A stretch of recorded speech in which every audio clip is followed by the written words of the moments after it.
Hello. Hello, Facebook. Sorry. Hello.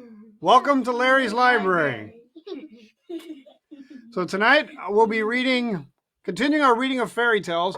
These are all fairy tales that are referenced in my book, A Fairy Tales. And Jack and the Beanstalk. Today we read Jack and the Beanstalk. Jack, there's a whole genre of Jack tales. And when I was doing some storytelling at one time, I was told that I was told by a very experienced storyteller that I had a flair for telling Jack tales. I don't know if he was flattering me or not, but it was fun. So today we'll read Jack and the Beanstalk. A very long time ago, there lived a poor farmer's widow. She was really very poor indeed. All she had in the world was a son called Jack and a cow called Daisy Bell. Jack did what he could to make his mother's life easier, but he was somewhat easygoing and not very hardworking. He had a cheerful way of saying, "Don't worry, mother, everything will turn out all right, you'll see," which generally made his mother rather cross. "Everything will not turn out all right, Jack," she said to him one morning, weeping and wringing her hands after he'd come out with his usual remark. "We haven't even got money enough to pay the rent, and you know what that means." "We still have Daisy Bell," said Jack, cheerful as ever. "She gives us milk, and what's left over fetches a good price at the market." "Even if we had 10 Daisy Bells, we still couldn't manage to find enough for rent right now," said his mother. "No, Jack, I've made up my mind. Daisy Bell must go. You will have to take her to market and sell her. That is the only way we shall get enough money together for the landlord." Jack was very fond of the good-natured cow, and when he saw that his mother really meant what she said, he began to protest, but his mother cut him short. "This morning," she said in a very firm voice, "this very morning you will take Daisy Bell to market and see that you get a good price for her. Now that's my last word on the matter." So as soon as Jack had eaten his breakfast, he fetched Daisy Bell from the tiny paddock and set out for the market. He hadn't gone very far down the road when he saw a very odd-looking little man coming towards him. He was small and bent and walked slowly, but when he drew level with Jack, the boy saw that his eyes were as sharp as needles and very bright. "Good morning, Jack," said the little man. "And to you too," said Jack, wondering how the stranger knew his name. "And where are you off to so early today?" asked the man. "As a matter of fact," said Jack, not really liking the question very much, "I'm going to market to sell my cow." He held on to Daisy Bell's halter more firmly as he added, "But what is that to you, may I ask?"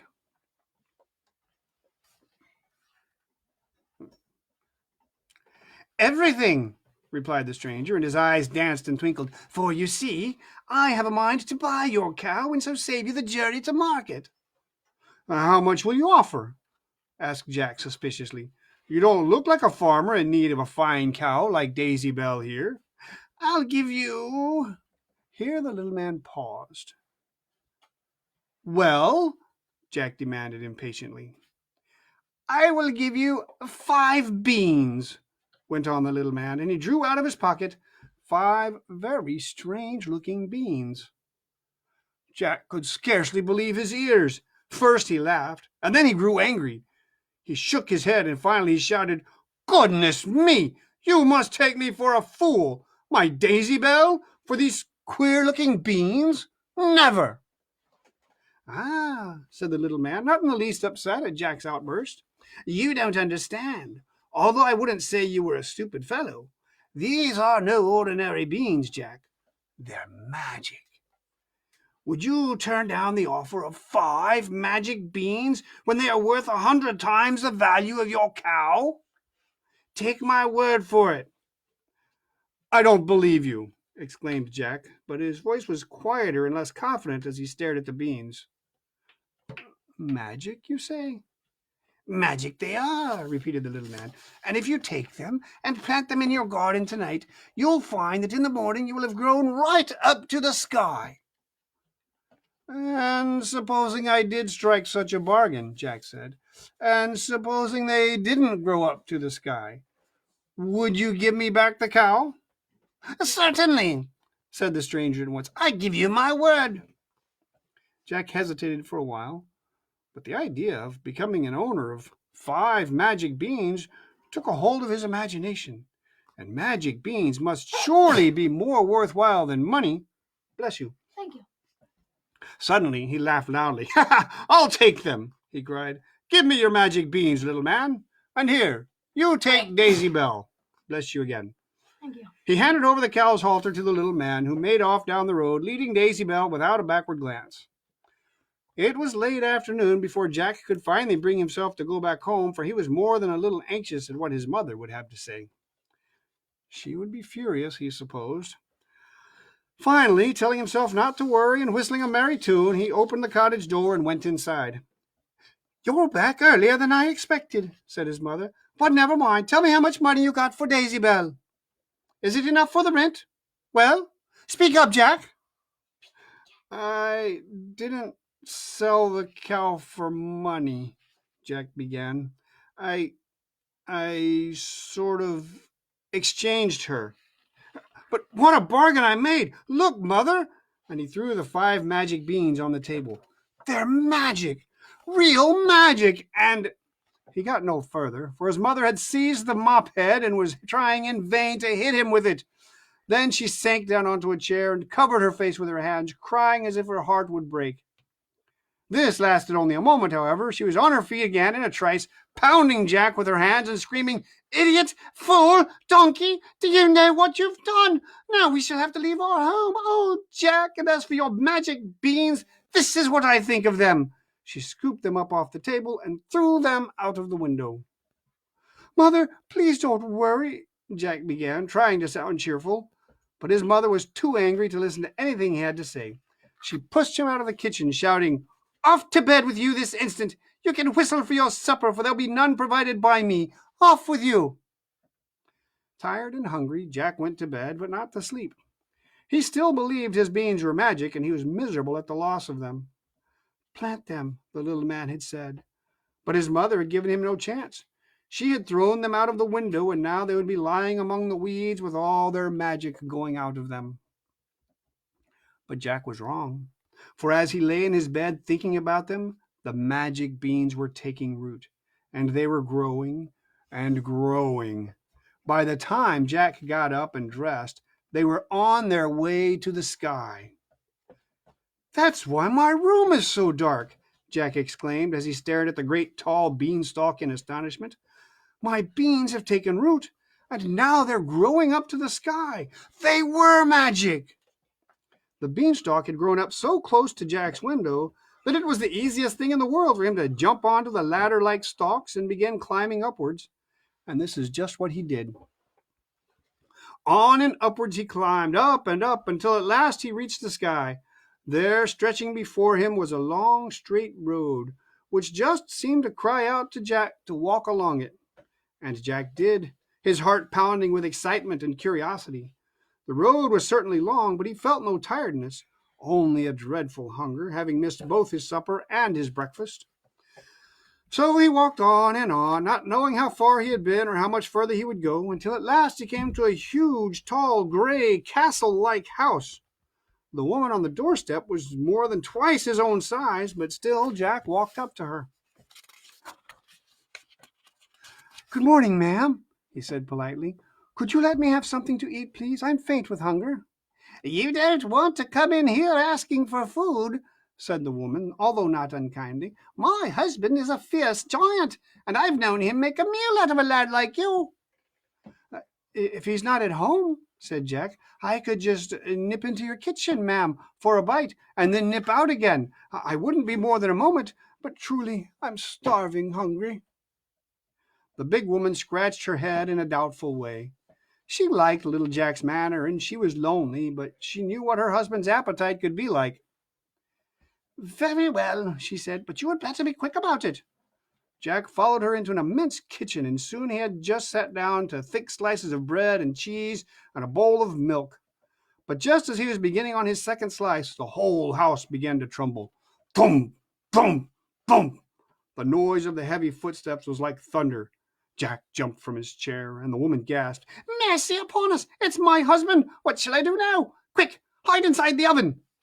So saying, she opened the oven door and pushed Jack inside.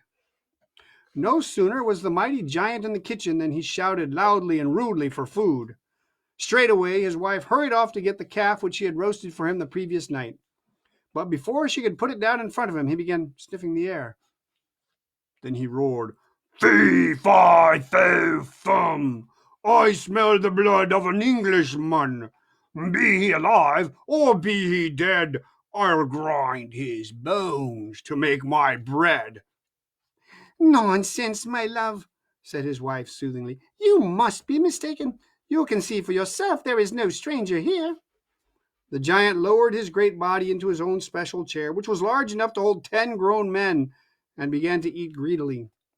When he had finished, he pushed the huge plate away and called impatiently for his bags of gold to be brought to him, so that he could count them as he always did each morning. His wife brought them thankfully, for she knew that it wouldn't be long before her husband would grow sleepy with the effect of this huge meal and the effort of counting. Sure enough, the giant was soon fast asleep, and the woman tiptoed to the oven. "He's asleep now," she whispered to Jack. "Go away from here as fast as you can, and don't come back." Jack crept out of the oven and made for the door. But as he was passing the giant, he quickly and quietly helped himself to one of the bags of gold. Down the long straight road he ran until he came to the beanstalk. "Watch out, mother!" he yelled mischievously as he let drop the bag of gold, which he knew would land in his mother's garden. Then he climbed down, down, down after it as fast as he could. "Well, mother, those magic beans have not played us false," said Jack as he put the bag of gold on the table. "Look, there is enough gold here to live on for many a long day." "I was wrong about the beans," admitted his mother, "and I'm sorry, but that giant up in the sky sounds like a dangerous fellow, and I think he's best left alone. So give up any idea of climbing the beanstalk again, Jack. It's too risky." Well, for a time Jack was content to stay at home, but when all the gold was finished, he began to think more and more about the giant and to wonder what other treasures he kept up there in his castle in the sky.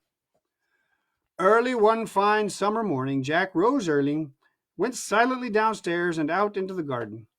He had decided to climb the beanstalk again without telling his mother. And so he began climbing up, and there at the top was the long straight road, and at the end of it was the huge, tall, gray, castle-like house, just as he remembered it all. There, too, was the woman on the doorstep, still twice as large as he. "Good morning, ma'am," said Jack, brightly and boldly. "Could you spare me a bite to eat, for I'm really starving hungry?" "Go away," cried the woman when she saw him. "When my husband catches you, he will have you for his breakfast." "Ah," said Jack knowingly, "but he's not in at the moment, is he? So there would be time for me to have something to eat, if you can spare it. Please," he added politely. The woman hesitated. She longed to have somebody to talk to, and besides, she wanted to question Jack about the missing bag of gold. After a moment, she nodded her head. "Come on, then." But Jack had scarcely sat down to eat before thump, thump, thump. The whole house began to tremble and shake violently. This time, without being told, Jack hopped into the oven just seconds before the mighty giant thudded into the kitchen. All happened as before. The giant sniffed the air and roared "Fee, fi, fo, fum," as he had done the last time. But his wife was so quick in producing the roasted oxen and setting it before him that he forgot his suspicions and began to eat. Then he called, "Wife, bring me my little hen that lays the golden eggs." Immediately she fetched it and set it down before him. The hen laid an egg of purest gold as it sat there. The giant nodded his head contentedly and blinked. Then he gave a great wide yawn and was soon fast asleep. As before, Jack crept out of the oven, but as he made for the door, he caught hold of the wonderful hen and made off with it. The hen, however, had a voice of its own. It cackled so loudly it woke the giant. Jack was halfway down the long straight road before the giant had gathered his wits sufficiently to come thundering after him. Jack was lighter, too, and was able to outrun him, and in no time at all he was climbing down the beanstalk with his prize. When Jack was safely inside his own kitchen, he called to his mother and showed her the hen. Then he cried, "Lay!" and the hen laid an egg of pure gold. "Now we can sell these gold eggs whenever we need money," Jack told his mother. "Our worries are over." "And I hope that makes you content to stay at home," said his mother, "for mark my words, you won't always be so lucky." But Jack couldn't just forget about the giant and his treasures at his castle in the sky. Just once more, he told himself as he stared up at the beanstalk one day. I must climb you just once more. When Jack came inside of the castle-like house for the third time and saw the woman on the doorstep, he was too clever to show himself to her. She certainly won't invite me inside again, he thought. So he waited until he saw the giant's wife go into the courtyard, leaving the kitchen door wide open. Then, not wasting a moment, he ran straight to the door and slipped inside. There was no time to make for the oven, so this time he hid in the great shining copper pot where the woman boiled her dirty clothes. It was not long before he heard the thump, thump, thump of the giant's heavy footsteps and felt the house tremble and shake. Then he heard the giant roar, Fee, fi, fo, fum, I smell the blood of an Englishman. Be he alive or be he dead, I'll grind his bones to make my bread. Then Jack heard his wife say, Now that's a real stupid remark, husband dear. I can assure you there's no stranger in my kitchen. You must still have the scent of that lad you ate for supper in your nostrils. Come, eat, and then you can take your nap. But before the giant fell asleep, he called, Wife, bring me my golden harp. And she fetched it and set it down before him. Play for me, ordered the giant. And by itself the harp played the most beautiful music. It played until the giant fell fast asleep. When Jack heard the giant's loud snores, he lifted the lid off the copper pot and crept as quiet as a mouse to the table. Then he grabbed hold of the golden harp and ran with it to the door. But like the little hen, the harp too had a voice of its own. It began calling, Master! Master! This time the giant woke up instantly in time to see Jack disappearing through the door. With a great roar of anger, he got to his feet and set off in hot pursuit. What a chase that was! Jack couldn't hope to outrun the giant this time, but he had had a fair start, and moreover, he took care to watch where he was going, while the giant, almost blinded with rage, kept falling and stumbling. When Jack reached the top of the beanstalk, he swung himself down from branch to branch like a monkey. Mother! Mother! He shouted as he reached the ground. Quick! Fetch me the axe! The giant is not far behind! Shivering with fright, his mother brought him the axe, and Jack swung it with all his strength against the beanstalk. The beanstalk began to sway, and Jack chopped at it again and again. At last it came crashing down, and with it fell the mighty giant. Well, that's the end of the giant, said Jack calmly. He will never rise again. Then he showed his mother the golden harp and commanded it to play. At the sound of the beautiful melody, the widow forgave her reckless son, and they lived together for a long time in great comfort, thanks to the hen's golden eggs. Jack grew so rich that he attracted the attention of a lovely princess, and soon afterwards married her. But taking his mother's advice, he told her nothing of the magic beans and the beanstalk that had given him the chance to make his fortune. The end. That wasn't so bad. Did you like that? Thank you, everybody. This has been Larry's Library. Don't forget to wash your hands. Don't forget to wash your hands. And twinkle, twinkle, twinkle. And yeah, sing Twinkle, Twinkle, Little Star. 20 seconds. Thank you, everybody. Stay safe. Don't Stay forget my COVID-free. Aunt Teresa told Love me you all. that. Bye. Bye. Bye.